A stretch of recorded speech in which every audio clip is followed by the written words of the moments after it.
What's going on, Woodpeckers fans? Colin Casey here in Section 124 at Segra Stadium. Happy to be joined by the right-hander, Tyler Guilfoil, one of the many talented pitchers that the Fayetteville Woodpeckers pitching staff has had throughout the 2023 season. Tyler, appreciate you taking the time. And what else can be said about you guys this year? But you lead the league in strikeouts as a staff under first-year head coach Zach Wilkins, or first-year pitching coach, rather. And it seems like the bats have just been missed throughout the year.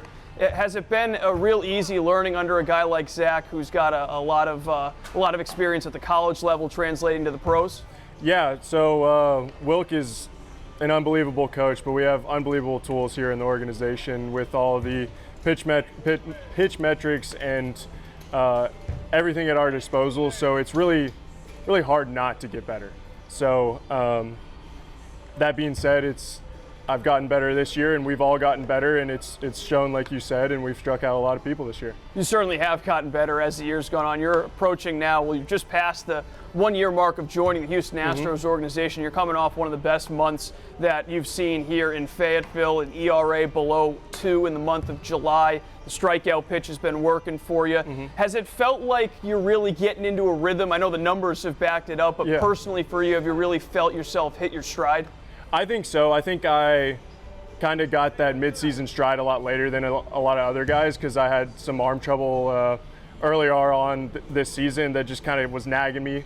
And now that I'm feeling really healthy, fixed some mechanical stuff, all the pitches are really working and really able to go out there and dominate. Were those early times in the season in May when you were battling a bit of those minor injuries, were there some frustrating moments during that time, or were you able to keep a positive mindset even though things weren't going your way at the first couple of weeks of the year? I mean, doubt always creeps in your head a little bit, but I feel like I'm pretty good at keeping a positive mindset and staying one day at a time.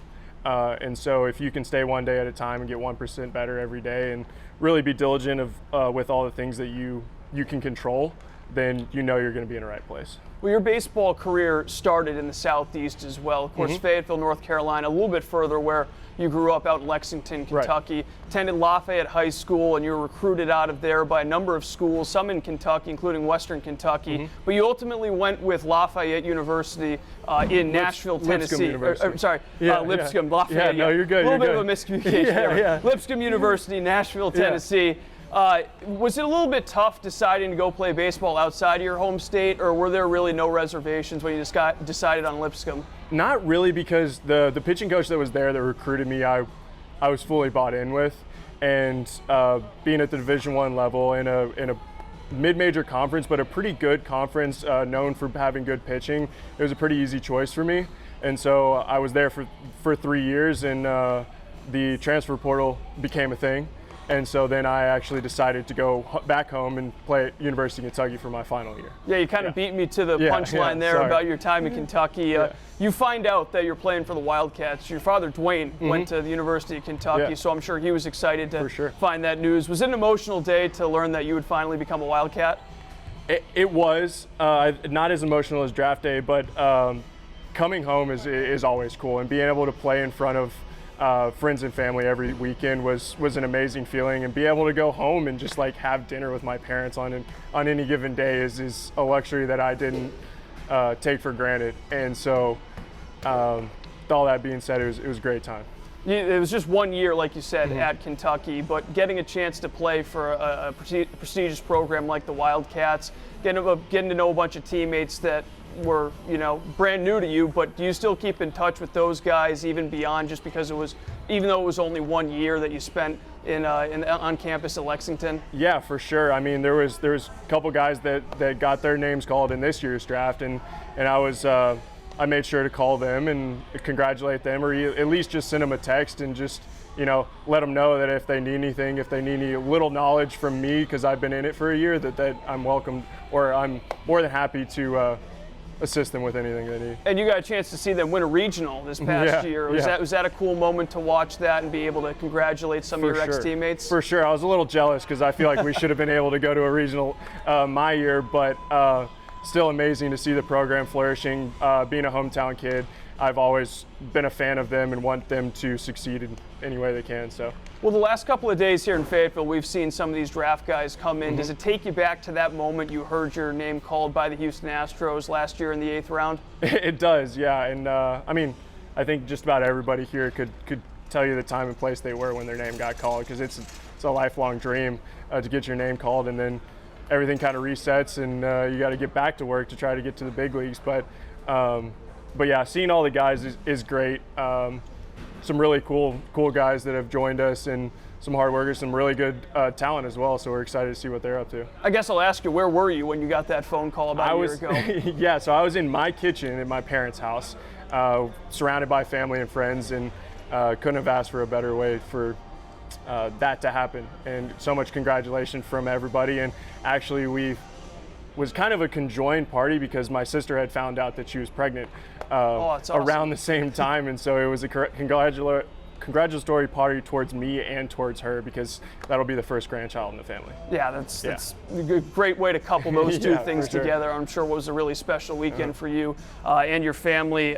Turning the page now to your professional career, you got a chance to get a little bit of a taste of it at the end of last year. Did that help you going into this year, kind of knowing what to expect, being a part of a professional baseball organization? Totally, because I mean, the schedule's just different than college. I mean, you don't have school, first of all. You can put all your attention into your everyday of what you need for your body to get better, but also just the daily routine of being out here was really cool. And I actually was a reliever in college, so being able to get a couple starts in pro ball and get acclimated with that, knowing that I was going to be a starter this year, was very beneficial. Chatting with Woodpeckers right-hander Tyler Guilfoil. I'll ask you a couple of questions about you falling in love with the game at a young age, Tyler. I know you're from Kentucky, but that's usually Braves country, I'd say, in that area in the Southeast. Yeah. Did you grow up rooting for the Braves, or was it some other team, maybe the Cardinals nearby or one of those Missouri teams? What was your team growing up? I would say it probably was the Reds, just because they were the closest and there was the ones that we went to. But my oldest sister was born in Atlanta. My family lived in Atlanta for a little bit, so there's some Brave ties there as well. And then my grandpa is a Cardinals fan, so it's kind of all spread out. But I would say if I had to pick one, it'd probably be the Reds. It's who I rooted for as a young kid. And you got a chance to go to Great American Ballpark, see a lot of great arms during those days. Johnny Cueto, Homer Bailey. Were there any guys that you took a liking to early at an age and kind of used them as a mentor as to what you wanted to be as a pitcher? Not so much. I mean, I didn't watch a crazy amount of baseball growing up. I used to watch it with my dad just so I wouldn't have to go to bed and just be like, Dad, you want to watch some baseball? And so I wouldn't have to go to bed. But I wouldn't say there's one specific name. All of those guys you can take little things from. And so if you can take something from all these great guys and incorporate it into yourself, then that's pretty good. Yeah. Well, I'll wrap up with one question that our own Andrew Chapman asked Jackson Lofton earlier in the week. Hunting or fishing, what is your go-to in the off-season? I know it's a tough choice. Yeah, so I would probably say fishing. I haven't done as much hunting in my life.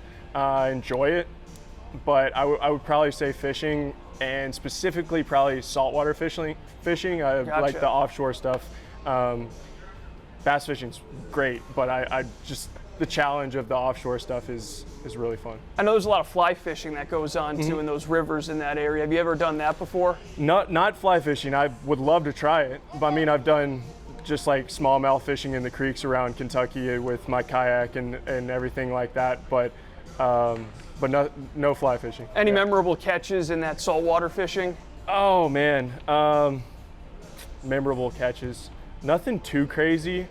I mean, my favorite eating fish is a yellowtail snapper. Oh yeah. Which we caught a lot of in the Keys this off season, and cooked them up that night, and they're just unbelievable. Yeah, can't get much better than that. I'm more of a tuna guy myself, but can't go wrong with some good snapper, and can't go wrong with Tyler Guilfoil whenever he's on the mound for the Fayetteville Woodpeckers, continuing a great 2023 season. Tyler, appreciate the time. Best of luck the rest of the way, and hopefully a little bit more fishing heading your way in the offseason. Yeah, thank you.